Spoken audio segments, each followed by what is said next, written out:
I'm very pleased to be welcoming Ramsay Brown, CEO of Mission Control and the AI Responsibility Lab, who will be sharing with us his talk, View from the Enterprise Suite, How Applied AI Governance Works Today. Ramsay, the floor is yours. Thank you so much, Christian. And thank you so much to the Metaculus community for having me here today. It's an honor as someone who's been following the growth of Metaculus and the growth of the super forecasting field for a while, getting to participate and co-create some of this dialogue around the bridges that are being built between the traditional AI safety and AI regulation, governance, risk or compliance, and responsibility communities has always been a big passion of mine. And it's an honor to get to do so today in this fashion. So we're going to dive right into it. And we're going to be talking today about the view from the enterprise suite, how applied AI governance practically works today. To give you just a little bit of background, I'm Ramsay, as you mentioned. I'm the CEO of Mission Control and the AI Responsibility Lab. I'm also a senior research associate at Jesus College, Cambridge.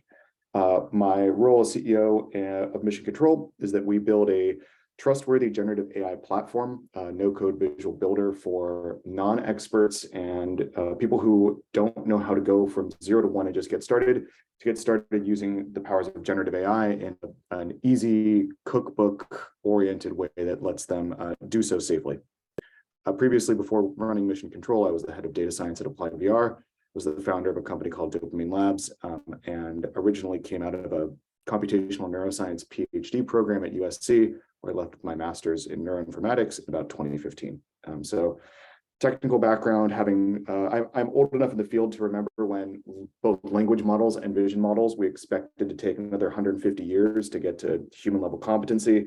And here we are today. So it's been a bit of a wild ride to watch from a technician's perspective of what it's really mean for the downstream costs of all these technologies to drop as fast as they have, and what this means then for their applicability into our daily lives. So the first chapter of this talk is going to be about what the hell we're talking about when we meaningfully say AI governance.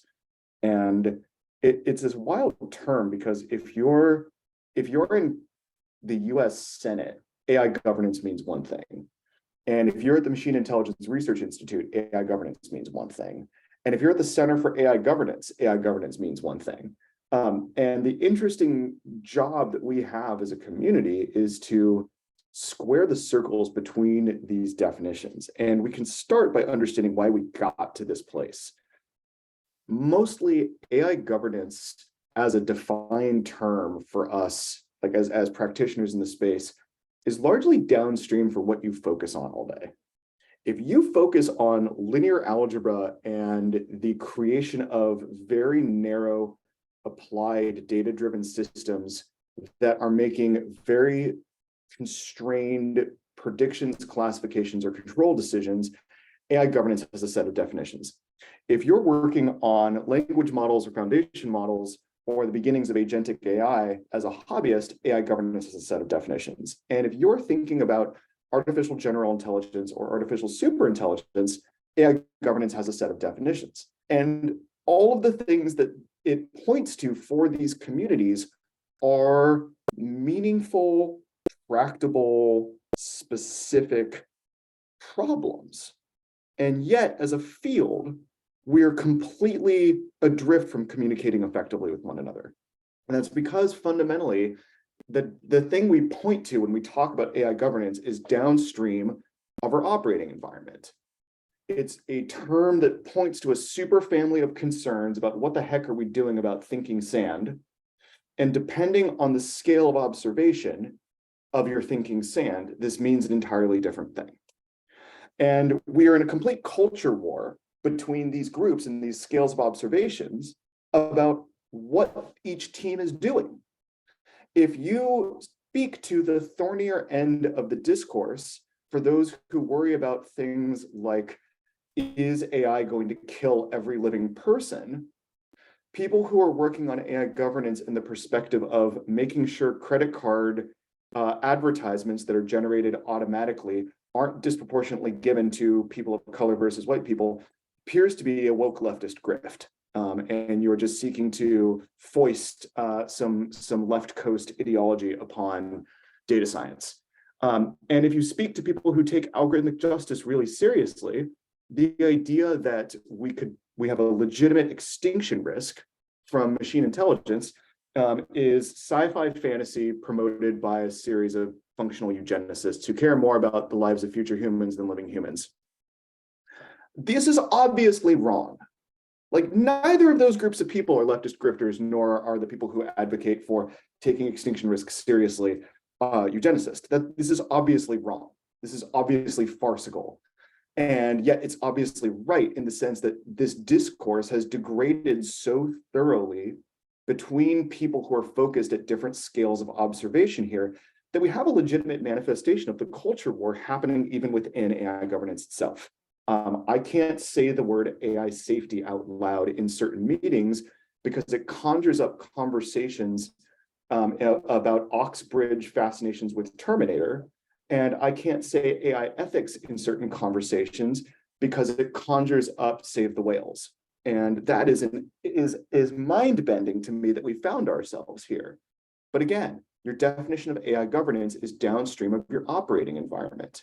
And if you're interested in using XGBoost to fit a model around whether or not someone's going to get a home loan this week, and part of your job is to understand the distribution of outcomes according to protected fields like income, zip code, or race, you have one definition of AI governance.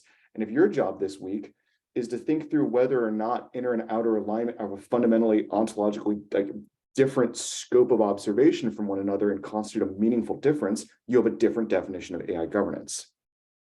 So the interesting question becomes, if you look around your home or your apartment right now and point to the brands of the stuff you have, Apple, Sony, TCL, the people who make the stuff of our lives, the world's largest manufacturing giants, corporations, and governments that they work closely with, what do they think AI governance means? Because that's probably going to be where a lot of this battle is practically played out. And fortunately, they have really firm definitions of AI governance right now. Largely, their definitions of AI governance look downstream of the United Nations Sustainable Development Goals. And they tend to focus on a supercluster of about these 9 or 10 things.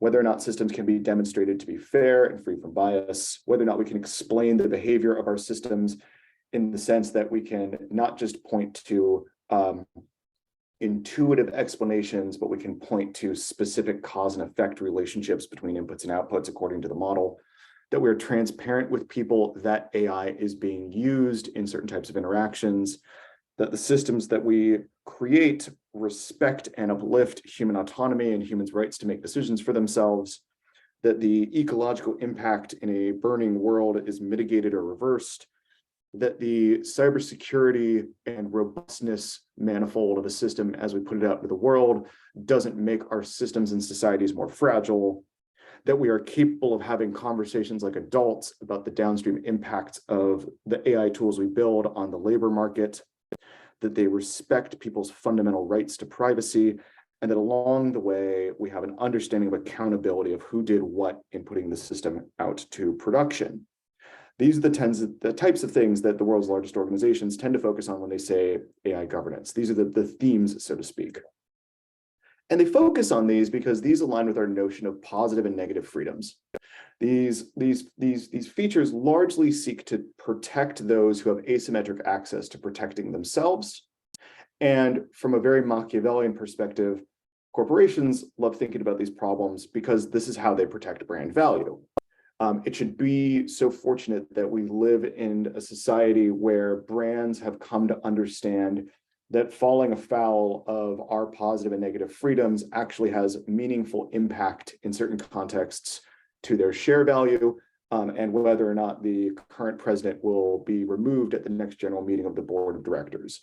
That's a good thing. We found moderate incentive alignment with the types of things that we should care about as a society and how they get manifest in the technology systems we build and what that means for brands and what happens if they screw that up.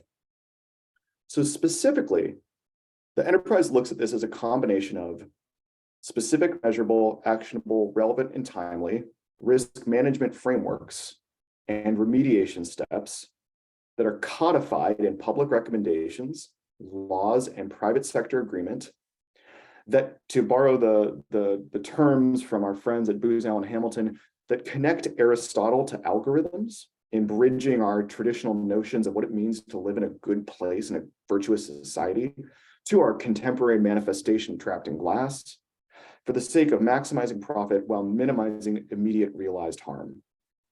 This is at its core what is happening right now in AI governance in the world's largest organizations and how meaningfully this gets done on a day-to-day basis.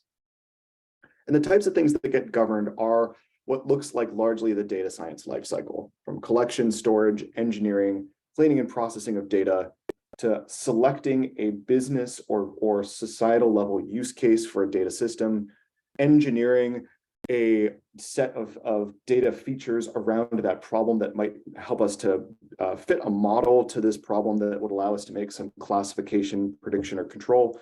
Then moving that from a research notebook into a production service system and being able to understand at all times how we monitor and keep track of what that system is doing, and then communicating those findings consistently both within the organization and out to regulators where required. This is the scope and remit of AI governance right now. And the goal metaphysically of AI governance today as it's manifest is to turn it into financial compliance. There's a handful of regulations like the Sarbanes-Oxley Act that came out of what has happened when we've otherwise had poor controls on critical systems for which we had at best some understanding of there should be something like auditability, best practices, and experts in the room who are capable of keeping track of what's going on and adhering to certain expectations of conduct. The goal of a lot of AI governance is basically to turn data science into that. And so if we break down each of these, what we mean when we say that they're looking for smart and specific, measurable, actionable, relevant, timely facets here is that they're looking at specific systems. They want to be able to measure the particular vectors of performance or the data that goes into these systems. It needs to be an actionable step that a company can take in which they're performing these measurements and then reporting against them. It needs to be relevant in the sense that it needs to be the kind of factor that would cause meaningful harm out in the world, and you need to do it now before someone turns around and sticks the EU AI Act on you. So there's a very much this is non-conceptual. This is not just bring in an ethicist once a quarter and have a PowerPoint about your virtues. This is a meaningful and practical checklist categorized between these different factors and vectors of what we mean when we say AI risk. And a lot of this comes to us from thinking about financial risk. So a lot of how the AI governance field has grown up in the enterprise came out of how we've thought about what it means to have financial controls and accounting controls. That same mentality now is playing out in AI governance. And this largely looks like the development of categorized checklists for proof collecting and auditing. And now every country has their own flavor of something like risk management frameworks. And if they don't have their own, they're part of an economic bloc like the EU that has things put forth. This example here comes to us from the United States National Institutes of Standards and Technology.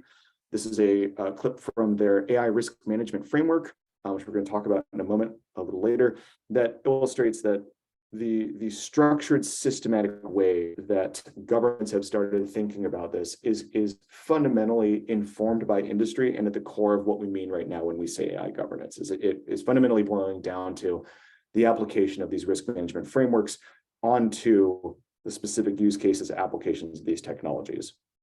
All of these then come with remediation steps.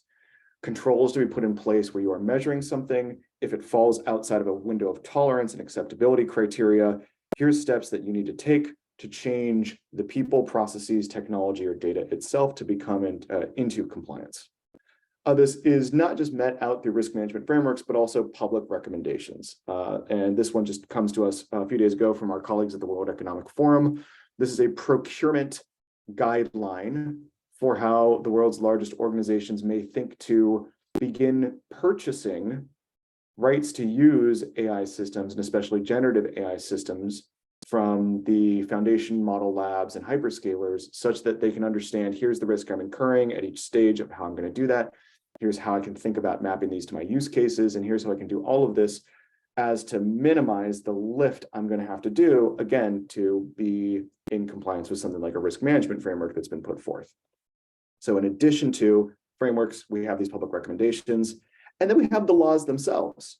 So just this, not this week, but the previous was the draft passing of the European Commission's landmark EU AI Act, which follows the success from their perspective, at least, of the General Data Privacy Rights Act, GDPR, in which the EU AI Act is going to regulate how AI systems can be built or deployed within the European Union or to European Union citizens.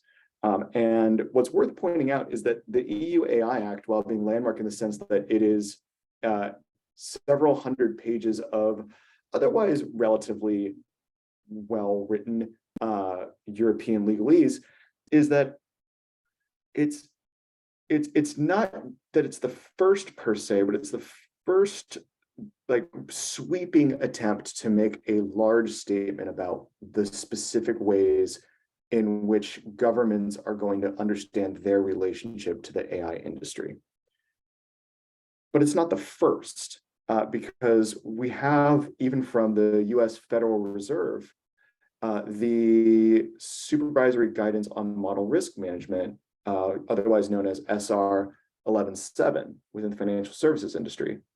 And SR 11.7 was made more than a decade ago to provide a set of risk controls after the global financial crisis on how credit card companies and any bank or lending institution builds quantitative models that it would use to make decisions. Any decision about how money was going to move around in which there was input data, a process for that meaningfully transforming that input data, and then making a decision was going to be governed and monitored by SR 11.7. And SR 11.7 became the prototype of AI governance because everything that it covered in the financial service sector was not specific to the type of technology that was used, but rather the use case of the technology. So where 10 years ago when SR 11.7 was written, there was most teams building relatively straightforward non-stochastic models, the advent of more statistically driven processes and the introduction of things like linear regression, relatively simple neural networks, and more complicated neural network structures into financial modeling made it such that SR 11.7 accidentally became the original regulation around AI, became the prototype for AI governance in terms of what it meant to go from policies, understandings of model performance and expectations to controls that need to be had in place. As I mentioned, the goal of all of this is fundamentally to connect Aristotle to algorithms. And I put our friend, the company's Jeff Schaefer up here, who leads Booz Allen Hamilton's responsible AI practice, because that's his catchphrase. And I want to give credit where credit's due.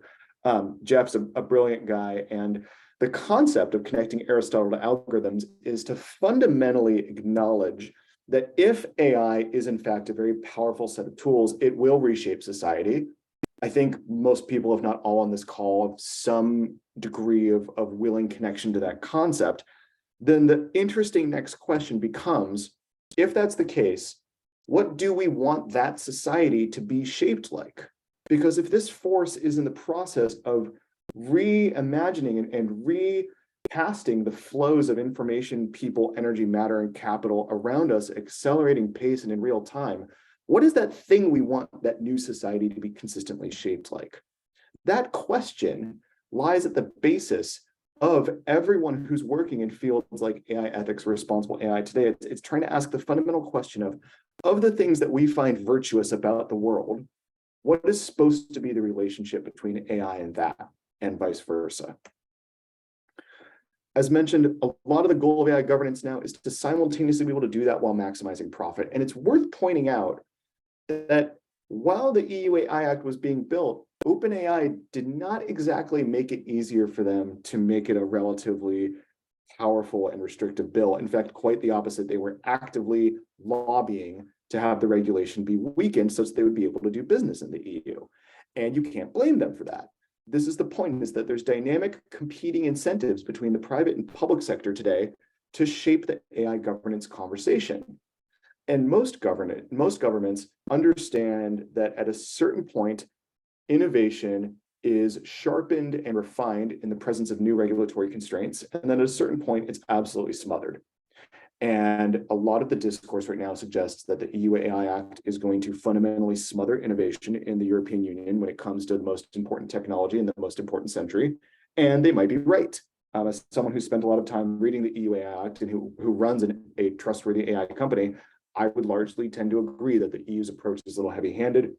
We're expecting that the US's approach looks something a little more like the UK's approach that came out recently from the UK Home Office, in which the UK said, we are not going to do what the EU did. We are going to devolve the responsibility of AI governance down to industry-specific regulators. There's going to be a financial service regulator. There's going to be a pharmaceuticals regulator. There's going to be an entertainment regulator. And this industry-specific regulation and governance pathway is going to be what we do. We largely expect the United States to go that way. Case in point, the NIST has put out this guideline. The Federal Trade Commission and SEC have their own AI rules already. The Equal Employment Opportunity Commission, which tries to make sure that when people go to get jobs, they can do so in a fair and just manner, already has its own expectations. As we mentioned, SR 11.7 for the financial service sector, we already have devolved regulatory perspectives in the US, and we expect that to kind of be the same going forward as they try to make stronger cases. And the reason we do all of this is to minimize the immediate realized harms. And it's really easy to think of what happens with AI as, hey, it doesn't happen to me, or that sounds like a skill issue, or yeah, that was just a bad actor, that was a bad context. But if we really believe that this is a powerful thing, and it's going to increasingly dominate a lot of the discourse in the economy and the way we do our work and the way we live and play, then it stands to reason that the combination of those factors would be that occasionally it's going to go wrong, and it's going to go wrong actually quite often. And when it goes wrong, it's going to be pretty bad. And we're already seeing that happen. The question becomes, what are we doing now to prevent the emergence of stories like these from consistently increasing in our daily lives? We want fewer examples of chatbots who actually exacerbate eating disorders. We want fewer cases where deepfakes are meaningfully used to swing elections. We do not want university systems using ChatGPT to write the condolence letter for a mass shooting. We do not want poorly aligned consumer-grade generative AI chat systems. And if my grandmother received a phone call from something that sounded like me, that sounded like I was in distress, she would bend over backwards to figure out how to help. All of this right now are non-hypotheticals. These are practical things that are happening today for which the imperative for AI governance is strong. But the problem is that fundamentally, AI governance works through the rear view mirror. And this is why this is hard right now. We use the rear view mirror metaphor from Marshall McLuhan, who said, we look at the present through a rear view mirror. We march backwards into the future. And I love this quote from McLuhan because it highlights that fundamentally, the role that government has to play is to take things that have already happened that were bad and try to prevent them from happening again. And that sounds like a reasonable thing for government to do. The problem with that perspective is that means bad things have to happen before you can fix them. And if we're looking at things like the list of harms that I just showed a moment ago, we can say, okay, these things happen once. We need to find some way to create a set of incentive structures of carrots and sticks that might decrease their probability of happening in the future and decrease the severity of when they do happen. That'd be great. What the hell do we do from a governance perspective about things that we've never, ever seen before? Politics and state-sponsored governance of AI has a very hard time wrapping its head around these types of problems. Both David's open agency architecture that would promote a more ostensibly, and I deeply believe this to be true, a safe pathway for what it means to coexist in a world with a legitimately agentic and highly adaptive machine intelligence system. That's a problem we've never seen before. And it is a problem fundamentally about what it means to govern the behavior of machines. But it's not the same type of thing that the NIST can look at and put into its risk management framework. And this is where our notions of governance diverge. Governance to those that have the asymmetric normative use of deadly force means taking things that have already happened and trying to make them not happen again. And for much of the community who's interested in AI safety, governance means taking things that we can see an obvious pathway to happening and try to prevent them from happening once, because the opportunity cost of failure could be fundamentally catastrophic. And this is where we diverge. And the interesting question to us becomes, what forces these two things to reconverge?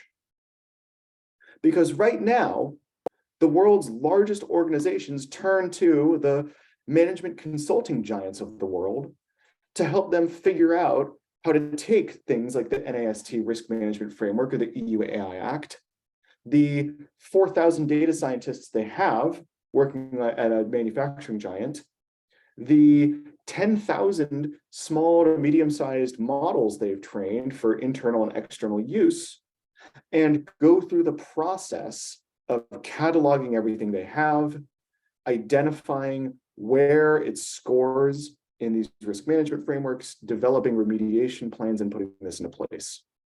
According to a survey by Accenture in 2022, only 6% of senior executives who have data and AI sponsorship roles in the C-suite report that their organization is at an advanced stage of AI governance maturity. The remainder of that is broken between 25% saying we haven't even started and 69% saying we at least have some semblance of an understanding of what this pathway will look like. So the overwhelming majority of the world's largest organizations have barely started down this pathway, which means that from a fundamental perspective, we have a long road to go in front of us. And as much as you've heard about AI governance in the past year or two, this is still the opening chapter in this story. And organizations like our partners at the Responsible AI Institute, who make the first independent accreditation and certification program, look at the things around AI governance and say, the role that third parties ought play in bridging between the public sector and the private sector becomes intuitive when we look to things like the financial audit system and what it means to have a third party come in and do some accreditation that your books are in order. They're looking at AI and seeing the same. And then breaking that down and injecting that into things like our platform for trustworthy AI at Mission Control means automatically scoring the workflows and generative AI recipes that people cook up for how they ought to score against these risk management frameworks. In this perspective, we can take some of the burden away from organizations that are still trying to get their head on straight about what they even should do with AI or generative AI, and shift this left, so to speak, in the parlance of DevOps, to make these answers to these questions about, am I going down the right pathway now, easier for people to answer from the get-go, and facilitated a straightforward pathway for them to achieve something like third-party international accreditation. So finally, the interesting question, and I know we're running close to time, the interesting question to us looks like, what do we do to build bridges between communities who are looking at governance from the perspective of, I just need to do what keeps me from being sued in the EU, to governance of, I just need to do what could possibly be done to prevent every living person from perishing. And we're fortunate that if we go back and look at that list of scope between linear algebra and artificial superintelligence, and we just kind of pick maybe the 70% mark where we're looking at foundational models, agentic AI, and AGI as meaningful points of discourse, we find that our bridge looks a little more clear. And we're actually in one of the most exciting times in AI governance, because a handful of folks in the open source community have started basically doing all the things that we all said in AI safety we should never do, like taking language models and making them very large, taking large language models and hooking them up to the internet, or taking large language models, hooking them up to the internet, and then giving them their own autonomous sense of control. All the things we said we just basically wouldn't do because they would be table stakes in AI safety, we're doing them because we're not very smart. But What this means is it's a forcing function on building a bridge between communities that like talking about things like open agency architectures and communities that know how to talk about things like model monitoring software. What's happening right now is that the transition from just talking about generative AI systems that are capable of meaningfully performing and behaving in ways that appear a simulacra of human behavior, especially when it comes to knowledge work, are being hooked into symbolic code systems that are capable of giving them senses of direction, a sense of autonomy and agency in the world, and not in ways that allow them to meaningfully perform robust, complex, adaptive, goal-oriented behavior, but maybe in ways that let them at least kind of follow the steps that are obvious and might be encoded in latent space of language to get interesting job tasks done. This kind of wild west right now of agentic AI that's beginning to take place is excellent in terms of forcing function, because it is what is going to drag AGI conversations into the Overton window faster than I think anyone's willing to admit. So our put it on the board, and we should probably make a Metaculus post about this, is that the EU and the working groups in the European Commission begin talking about agentic AI in 2024, and then in 2025 start talking about what we really mean when we say AGI. Because the rollout of agentic AI systems is happening quite quickly in terms of the early tinkering stages, and with thousands of people around the world playing with them constantly under the guise of open source, this is going to become a new normal quite quick.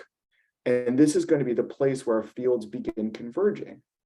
Because if you're very well versed in thinking about fundamental problems of containment, control, alignment, corrigibility, or agency, suddenly an awful lot of folks that are pretty good at talking about large language model implicit bias are going to have a lot of questions for you very fast.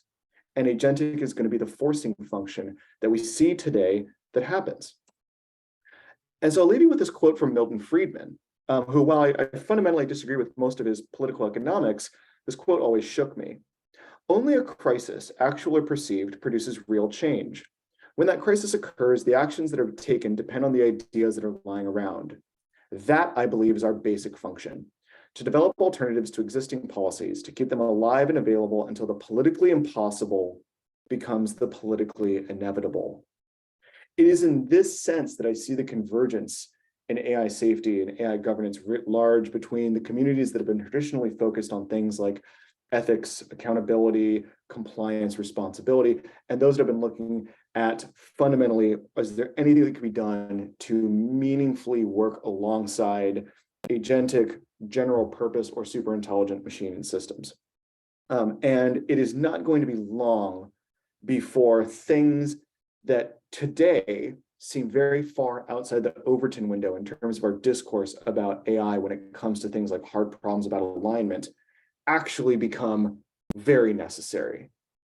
And it's why I'll leave us here with this, is because at a certain point in the very near future, we're going to find that we're being forced to march down the same bridge together into the future, where what we've worked out about some of the long tail risk ends up becoming very proximal risk. And to that extent, I see there being a meaningful bridge in AI governance. And any work that we put in now in terms of understanding each other's perspectives, terminology, what we want out of this world together, and the relationships and organizations that we can build that facilitate this co-creation of space is going to set us up for success. Because it will not be long until the governments of the world and the regulatory agencies begin looking at the problems that have otherwise been deemed today science fiction, unthinkable, radical, acceptable, and then suddenly they become public policy. With that, my deep gratitude to Christian, to Gaia, and to the Metaculus community for having me here today. Thank you so much. I'm easy to get a hold of. I'm Ramsay at usemissioncontrol.com. I'm available on LinkedIn and on Twitter, and always excited to meet people in this space and happy to chat with anyone outside of this for later context. So thank you so much for having me. Ramsay, that was have a few questions here in the chat that I would love to get your take on. And folks, there's still time to add more questions and vote on your favorites. We have one here. Do you think that AI regulation will happen at the federal level in the US, or is this going to be acted on at a state level? It's already happening at a state level in small ways around data privacy. And what's funny is, for the longest time, as someone who's worked in AI for years now, I'd encounter people who weren't AI natives and they would just talk about data. And I'm like, but we're not talking about data, we're talking about AI, until I kind of came to understand that data is the on-ramp for talking about AI cogently that a lot of people need right now to meaningfully make sense of what's happening in the world around them. To that extent, states like California and Illinois already have strong data protection and data privacy rights regulations already in place. And those are serving as the on-ramp from, look, don't collect my data, to look, don't train a model on my data, to look, don't serve me inferences from a model that was trained on my data. So to that extent, we already see devolution of the states today.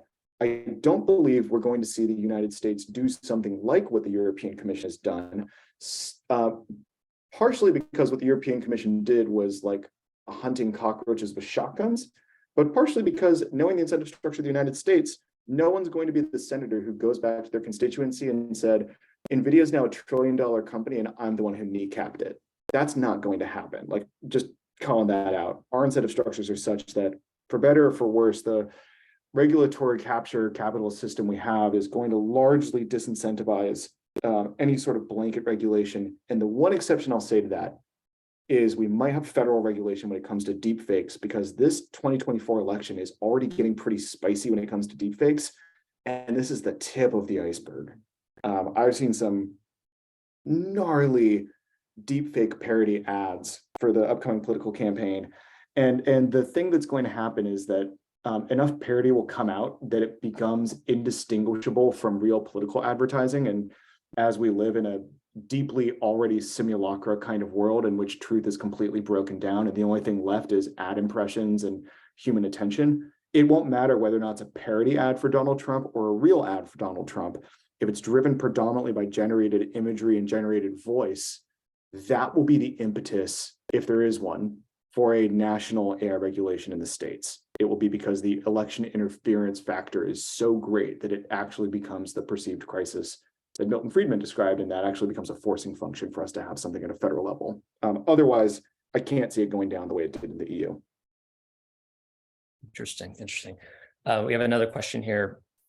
Most promising policy ideas around AGI/agentic AI for the US government. What do you think are the most promising ideas? And then it goes on to continue down the financial services paradigm or not. It's unclear to me the financial services paradigm is going to hold up for things like AGI, and I actually don't hate the IAEA analogy that everyone's been using for the suggestion that there's a creation of some sort of international multilateral agency around what we need for AGI containment and regulation.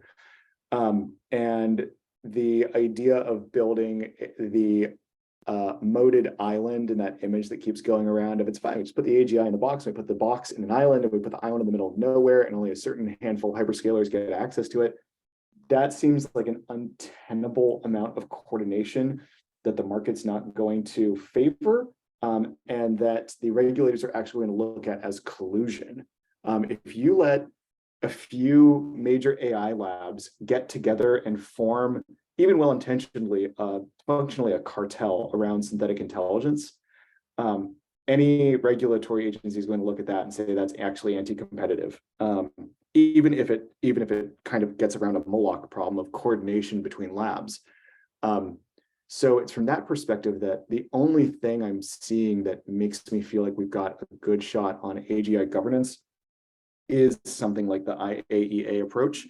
But we do have to remember, IAEA took something like 8 to 10 years after the Manhattan Project to actually get online properly.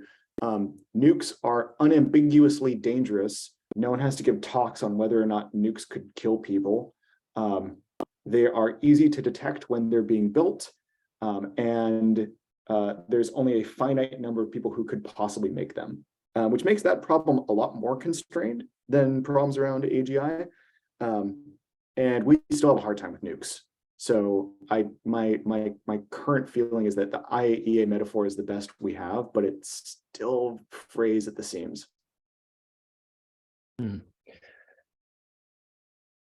Here's another on what resources do you recommend to people who are outside of the AI conversation overall, in quotes here, normal people, to bring them into the conversation about AI and governance? Yeah. Yep. So we've been thinking about this for a while, about what can be done to get the 0 to 1. And I would be remiss to not point out this is a thing that we actually have been working on, and that we will be shortly publishing our first book, The ABCs of Responsible AI, in which we're breaking down these conversations around AI governance into 26 chapters, 26 letters. A is for alignment, B is for bias, C is for culture, D is for deep fakes, that kind of thing, to help people kind of get the 0 to 1 guide of what do we mean when we say virtue? What do we mean when we say weaponization? What do we mean when we say explainability or fairness? From a curious layperson's perspective. So a non-technician, a non-data scientist, a non-compliance expert, what do we mean when we say all of these terms? And how can that help everyone, whether they're a community member trying to understand the impact of AI systems on their lives, if they're a consumer who's beginning to play with generative AI, or if they're a business leader or regulator that's trying to make sense of this for their organization. So that book should be available this summer. I think we've got a link to it at usemissioncontrol.com for anyone who wants to sign up for the wait list on the book. And we're going to make that available for free as a PDF for everybody. That's excellent. Yeah, David has a comment here. What academic research, if any, have you relied on most in your work? And is there academic or similar research that you would like to see get more attention and maybe scrutiny? The academic research we've relied the most on in our work has come to us through ironically enough, through the hyperscaler labs, while they still employed things like AI governance specialists and AI ethicists. So there's a period of time between 2018 and 2021 in which a lot of the leading labs in this space brought on academics and ethicists and critical theorists and practitioners and compliance specialists to hammer out some of the fundamentals around what we mean when we say fairness, or what we mean when we say explainability, and why these things matter. And they produced a really excellent corpus of literature that's largely available on archives still. And then in the past couple of years, the hyperscalers have largely folded a lot of those departments and those programs. A lot of that has been political. A lot of that has been zero interest rate phenomena, where it turns out that hiring ethicists and poets, if you're a software company, is something you only do when debt's super cheap, which is kind of understandable, albeit unfortunate. And these ethicists and fundamental practitioners and researchers aren't around in those job roles anymore, but then have largely gone out to spin out their own really successful organizations or joined smaller companies. That corpus of literature are these shoulders we tend to stand on, because it answers the fundamentals of what do we mean when we point to these terms, and how should they interact when it comes to things like building risk management frameworks. From there, the fundamental literature moves towards change management and compliance. So what are the theories behind how large organizations actually move from one state to another when it comes to the rules they've got to follow? As far as what we wish got studied more, this is one that I think we're going to see a big shift towards right now. And I know this is going to come out of DeepMind, and it's going to come out of probably Stanford's HAI Institute. Everything that's going on in agentic AI right now presumes that human behavior is just downstream of language, and you can jimmy an approximation of a brainstem's behavioral selection engine as manifest in something like the greater basal ganglia, then you can basically jimmy that using a linguistic trick where you ask to think step by step through chain of thought reasoning about the necessary types of behaviors that might be needed to get a job done. And like the shocking thing is it works really well. If you have a system that needs to make a decision, and 2 years ago, we would have thought that that type of performance might have been the sole responsibility of something like a supervised learning system or a Q-learner, in which they're adapting policy selection through some sort of like Markov traversal, in which they're trying to like decide what state to go to next, given some input data, and then learn policies around that. It turns out you can basically do it with language, and that is fucking wild to me, and to a lot of people. And I bring them up again, but having had a conversation with Davidot about this recently, that isn't really agency, and it's not really doing decision making per se. It's doing a linguistic approximation, and that wasn't as to be pedantic. It was to point out that for a lot of the things we want to do with agentic AI, that's fine, that works, because it's the jobs to be done in corporate settings in which you're basically just following a relatively linear set of steps no matter what. But that's not the same as developing meaningful policies about the world around you. So the interesting thing I want to see more research on is what we can learn about policy development from how nervous systems are already doing this. What about the architecture of the basal ganglia and its relationship to cortex might help us better build models that act as neurosymbolic hybrids with language models, such that the second wave of agentic AI systems is not trying to use chain of thought reasoning to do behavior selection, but rather it may have a semi-symbolic core or a secondary, non-LLM type of behavioral selection engine that works in concert with an LLM to do things like policy learning. That to me is the most interesting area of research right now. And if that is done through the context of implicit safety and what it means to have safety intrinsically cooked into that architecture, that is exciting, which is why, again, I bring it up. That's why Davidot's work in the open agency architecture is so interesting to me, is that is going to be one of the most important conversations, because the bridge between what we're doing right now with things like AutoGPT and we're going to cross that way faster than anyone thinks. That's why I want to see more research. Ted has a question here. Is the insurance industry getting involved at all? It would seem like they could drive some governance issues. So the insurance industry is getting involved in one way that is boring, and they're not getting involved in the way that would be cool that I'd want to see. They're getting involved in the way that's boring, in the sense that the insurance industry is also beholden to things like SR 11.7, and because they're making decisions about the way money moves around or who has access to financial inclusivity on the heels of using data, processing that, and then making a decision, they are beholden to their own sets of expectations about how they perform. So governance already applies to them because they are extremely data-rich organizations and relatively digital transformation forward, and always have been.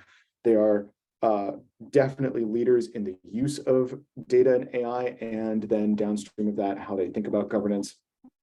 The thing I wish they were doing that they're not, and I can't wait until this happens, is no one is rolling yet AI governance into cyber liability policy expectations. So right now, for mission control, we have to have, as a corporation, a set of insurance policies that we keep just as a company for what happens if we get overwhelmed, like we just get like totally owned at DEF CON and all my secret keys fall out, and next thing I know, we're hemorrhaging customer data, and I have to hit a panic button for a cyber breach has happened, and I send an email to our insurance team and say, hey, we've got to open up a claim, we had a breach. We have policies on the books for that, and we have liability insurance for that, and we have insurance policies that help us there. I cannot wait for someone to roll out an AI governance component to that, where an organization has an insurance policy about their use of AI. So that's the thing I wish insurance companies were doing, but they're not. And when we find ways to financialize AI governance and turn it into a thing that's a line item in your corporate like cyber umbrella policies, we are making steps in the right direction. And you will know that you are farther down the Kurzweilian timeline when suddenly a company has like cyber liability and AI governance liability insurance. That's going to be a cool place. I think we'll do just one final question. So speaking of nukes earlier, do you foresee military to military open lines, for example, China to the US for AI, like we see with nukes? And are certain international agencies looking at this yet? So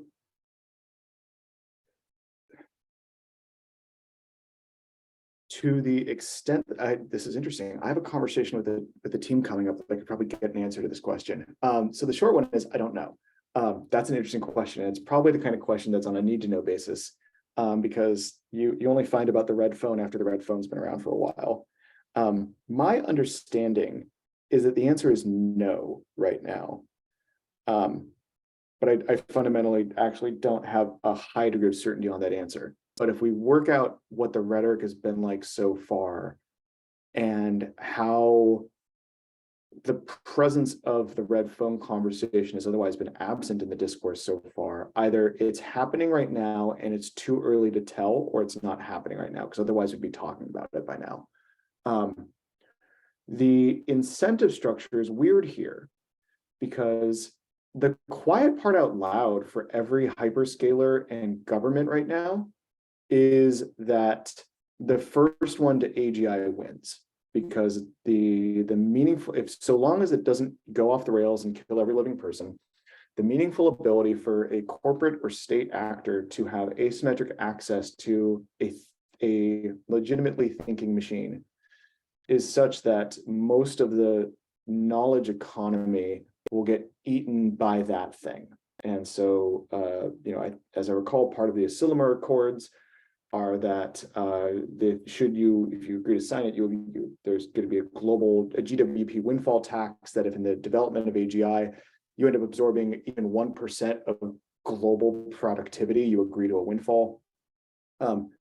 Every government actually knows this, and every hyperscaler actually knows it, and it still bends my mind that Sam Altman speaks as freely and as cogently about AGI as he does, and people still laugh. Or that Demise at DeepMind will go on 60 Minutes and talk about, no, we're waking a thing up. We're going to do this, and the guy is like, no, you're not. Come on, like, what are we in? Like, is there gas leak in the room? They're going to do this. This is the plan, because they understand. You race to that, and then you break capitalism, and you have asymmetric dominance over a market because of how much of what we need to do right now to make economies work is knowledge work. If that's the incentive structure economically, you're very disincentivized from having a red phone that is anything more than kind of symbolic. And I think that's different than the race we were in with nukes. The race we were in with nukes was very much about force projection and the ability of a Navy to meaningfully secure stable supply lines and global trade routes. But that was different than, if I get there first, maybe I'm in control of the light cone, so long as we have light cone control. To that extent, that's kind of my long answer. I don't think we have the red phone. Do we have time for one more question, or do people have to go? Let's see if we have one more question here. Here's one we didn't quite get to. You may have a thought on.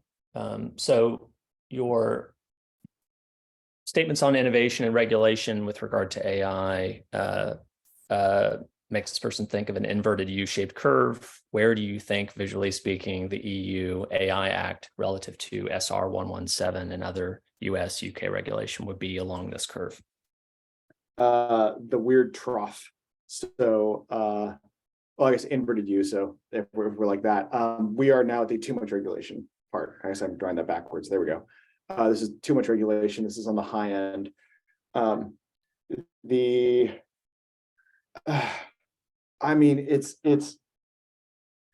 insane because a friend showed me a video recently of a European like street trolley Olympics competition in which street trolley like electric like train drivers had like billiards cues attached to the front of their trolley, and they were trying to see who could stop the most elegantly slowly such that the billiards cue hit a billiard ball, and they were playing pool with trolleys.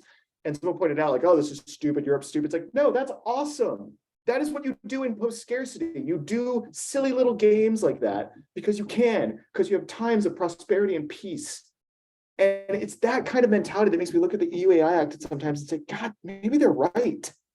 Maybe we don't want everything eaten and turned into AI because our like we're monkeys wearing shoes, and our point was to have a good life, as opposed to the relentless pursuit of financial optimization.